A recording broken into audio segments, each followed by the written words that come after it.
Again, I have a 2011 Dodge Avenger. It's a timing chain replacement. The customer called, we checked the car, the timing chain is off, and if you want to do the timing chain, this is the process you need to do it. You need to take the valve cover. There's a lot of bolts around it. The valve cover is right there, and you need to do this engine mount here. There's a tensioner right there. This is the tensioner, belt tensioner. But this one is reverse thread. If you want to remove it, you need to turn it clockwise to remove it. It's not going to work because when you turn it, you will get the tension off. You can put the belt back. This is reverse thread. You need to take the water pump pulley. This water pump, hope you can see it. Yep. Water pump is 3 volts, 10 millimeter. Just remove the pulley. You don't need to remove the water pump.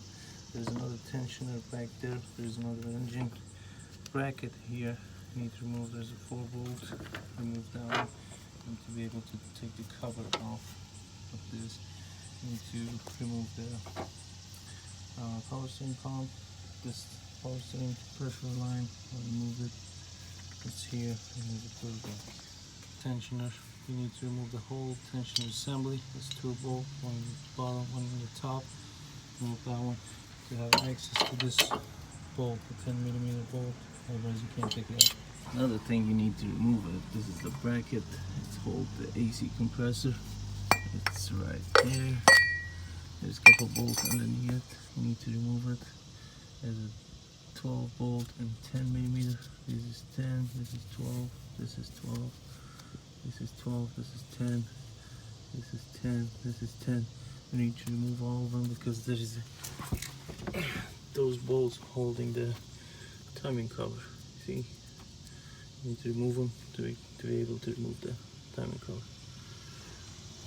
And yeah, the timing chain.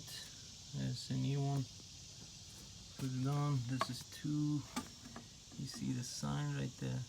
It should match with this orange. And there's another sign right there. It should match there. And there's 2 signs back there. This one and this one. It should match with this bracket right there. This bracket should come all the way here. And this knot need to match with different color on the chain. That's all.